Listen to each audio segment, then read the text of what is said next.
Good morning, students. I am B.K. Singh.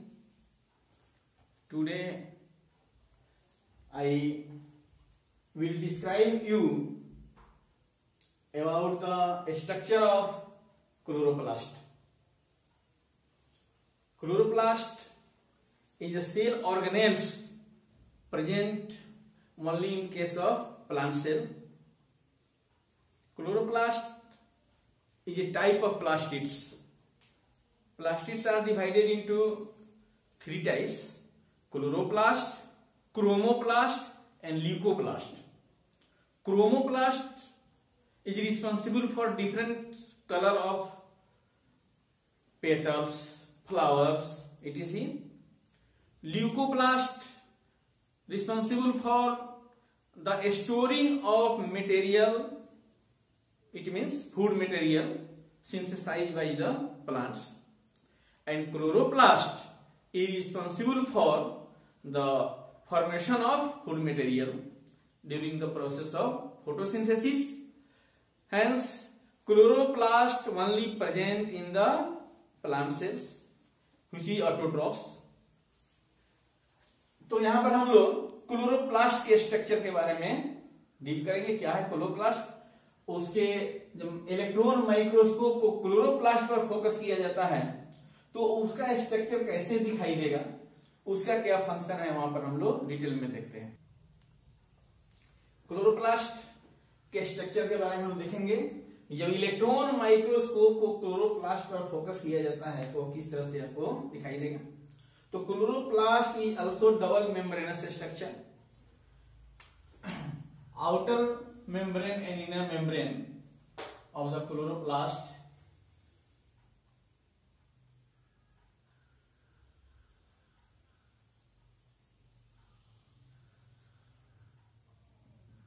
it is outer membrane of the chloroplast. Outer membrane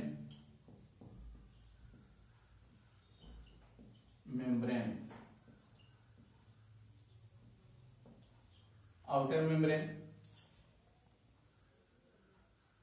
This is the inner membrane of the chloroplast.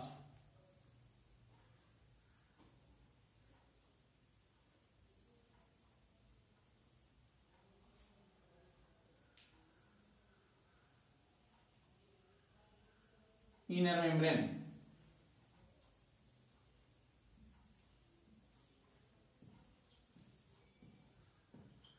Inner membrane. Inner membrane. In the inside the inner membrane के बीच में अभी यहां पर ये जो space देखते हैं, इस स्पेस में पूरा लिक्विड कंटेंट्स और जितने भी कंपोनेंट्स है और भरे रहते हैं, सबको एक साथ स्ट्रोमा के नाम से जानते हैं. इसको जानेंगे इस लिक्विड कंटेंट सब जिसके अंदर और प्लेट लाइक स्ट्रक्चर्स दिखाई देगा. ये पूरे पार्ट्स इसमें क्या होगा, स्ट्रोमा होगा. तो dish like structure, plate like structure देखो अरेंज होते हैं इसमें स्ट्रोमा में. देखिए इस तरह से एक के ऊपर जैसे प्लेट साफ करके रखा जाता है भोज में, उस तरह से इस तरह से प्लेट लाइक स्ट्रक्चर है. यहां पर बहुत सारा होता है. इस तरह बनाइएगा.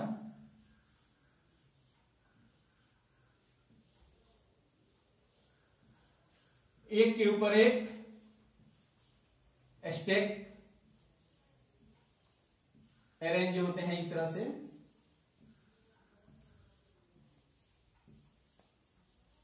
ये अरेंजमेंट देखिए.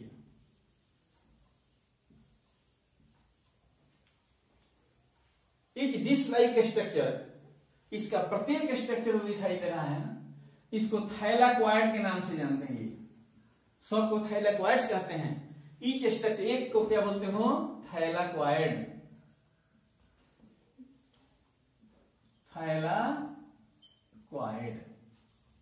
Thylakoid and group of थाइलाक्वाइड्स. थाइलाक्वाइड्स का जो पूरा ग्रुप देखते हैं अरेंजमेंट, इसको ग्रेनम कहते हैं. ग्रेनम, यह है ग्रेनम। बहुत रहेगा तो उसको ग्रेना, सिंगुलर में क्या रहेगा उसको ग्रेनम के नाम से जानते हैं, और इसको थैलाक्वाइड कहते हैं। इसी ग्रेनम में ग्रीन पिगमेंट पाया जाता है। जो ग्रीन पिगमेंट इसमें रहेगा, जिसको क्लोरोफिल के नाम से जाना जाता है, ग्रीन पिगमेंट। ग्रीन पिगमेंट सब इसमें भरा रहता है। Green pigment is known as chlorophyll.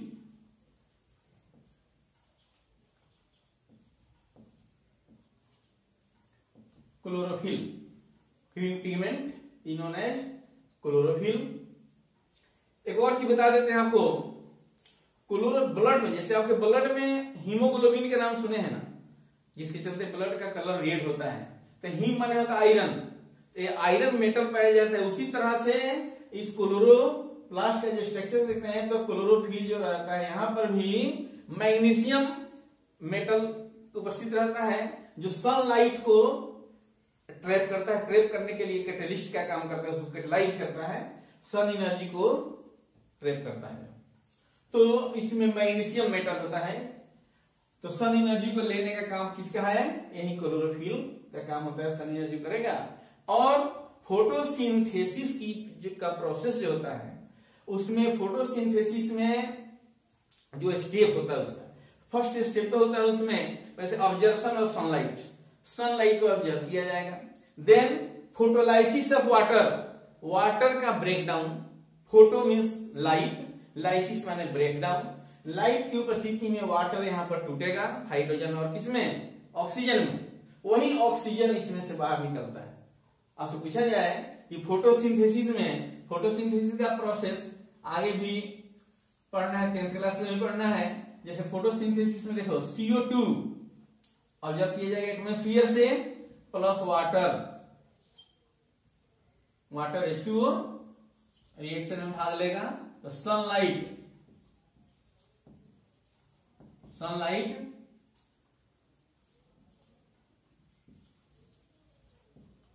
Chlorophyll, तो इसकी उपस्थिति में फॉर्मेशन होगा C6H12O6 और 6O2, ऑक्सीजन बाहर निकलेगा। बैलेंस करने के लिए 6 यहां लगाओ और 6 यहां भी लगा दो, यह ग्लूकोज बन गया, ग्लूकोज। देखिए यह प्रोसेस जो रिएक्शन जो लिखे हैं इक्वेशन, यह फोटोसिंथेसिस का इक्वेशन है। इसके लिए रिस्पॉन्सिबल कौन कौन चीज है, carbon dioxide, water, sunlight, chlorophyll और ग्लूकोज का फॉर्मेशन होता है। तो फोटोसिंथेसिस में जो ऑक्सीजन रिलीज होता है, यह ऑक्सीजन देखो, कार्बन डाइऑक्साइड में भी ऑक्सीजन है, वाटर में भी ऑक्सीजन है, तो ये ऑक्सीजन आता कहां से है, तो कहना कि यह ऑक्सीजन इसका नहीं रहता है, यह ऑक्सीजन वाटर का रहता है। यही वाटर का फोटोलाइसिस होता है किसमें, क्लोरोफिल में। वही हाइड्रोजन और ऑक्सीजन क्या होता है, टूटता है, तो वही ऑक्सीजन रिलीज होता है, और जो हाइड्रोजन जो बचता है, वह हाइड्रोजन कार्बन डाइऑक्साइड को रिड्यूस करेगा, और रिडक्शन होगा कार्बन डाइऑक्साइड का, तब फॉर्मेशन होता है किसका, ग्लूकोज का। इस तरह से फूड मटेरियल को बनाने के लिए रिस्पॉन्सिबल कौन है, क्लोरोफिल ही है। तो क्लोरोप्लास्ट जो ऑर्गेनेल्स हैं, वह प्लांट सेल में उसके फूड मटेरियल बनाने के एसेंस में kitchen of the plant cell के नाम से जाना जाता है। तो यह कहलाएगा क्लोरोफिल, इसमें रहेगा पिगमेंट क्लोरोफिल। यह जो पूरा ग्रेनम जो है, एक दूसरे से ये पैरेलल स्ट्रक्चर से एक दूसरे से जुड़े हुए रहते हैं। देखिएगा इस तरह से, इस तरह का स्ट्रक्चर इसमें रहेगा, पैरेलल स्ट्रक्चर इस तरह का जुड़ा हुआ, ये देख रहे हैं। ये स्ट्रक्चर इस सब एस्ट्रोमा में है, इसलिए इसको एस्ट्रोमा लैमिली के नाम से जानते हैं। एस्ट्रोमा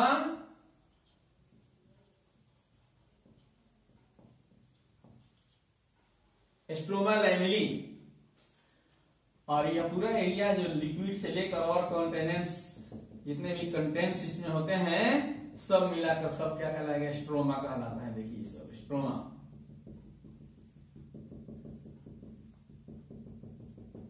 ये स्ट्रोमा।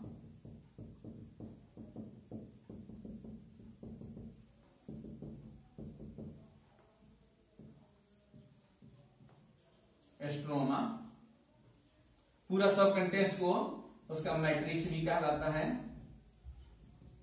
मैट्रिक्स। और एक और बात जान लीजिए, माइटोकॉन्ड्रिया का स्ट्रक्चर बताए थे उस समय, बोले थे कि सेल के भीतर जो ऑर्गेनेल्स होता है माइटोकॉन्ड्रिया और क्लोरोप्लास्ट, ये ऐसे ऑर्गेनेल्स होते हैं सेल के भीतर जिसका अपना जेनेटिक मटेरियल रहता है, और वह तो जो अपना जेनेटिक मटेरियल रहता है माइटोकॉन्ड्रिया और किसको, क्लोरोप्लास्ट को, इसलिए इसका अपना डीएनए राइबोसोम, इसका फॉर्मेशन इसमें बता देना है। ये देखिए ये स्ट्रक्चर इस तरह खींच दिया जाए तो ये डीएनए अपना है, इसका स्पेशल डीएनए, ये डीएनए स्ट्रक्चर स्पेशल होता है क्लोरोप्लास्ट का, ये डीएनए ऑफ क्लोरोप्लास्ट।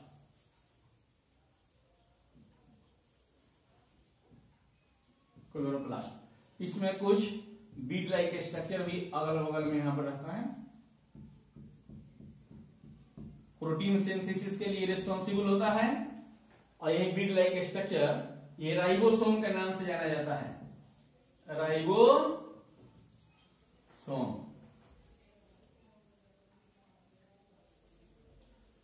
जब इतना पूछा जाए तो यह समझो यह स्ट्रक्चर किसका है, क्लोरोप्लास्ट का है, या नीचे नाम इसका लिख दिया जाए,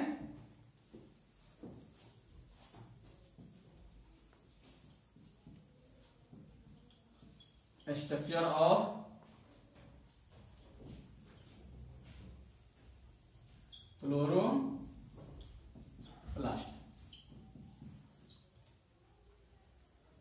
तो फोटोसिंथेसिस फूड मटेरियल बनाने के लिए इसके लिए रिस्पॉन्सिबल है कौन, क्लोरोप्लास्ट।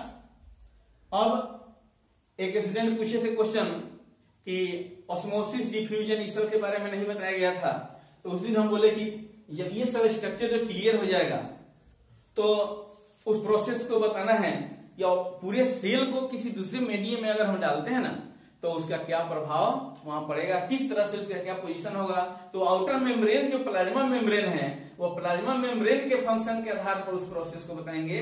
इस नेक्स्ट अगला जो टॉपिक होगा उसमें उसी की चर्चा हम करेंगे, ऑस्मोसिस और किसके बारे में, डिफ्यूजन के बारे में। इसके आगे वाले टॉपिक में देखेंगे ऑस्मोसिस और डिफ्यूजन।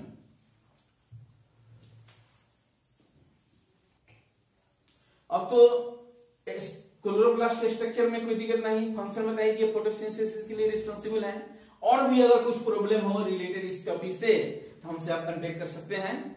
Mobile number 9931978803।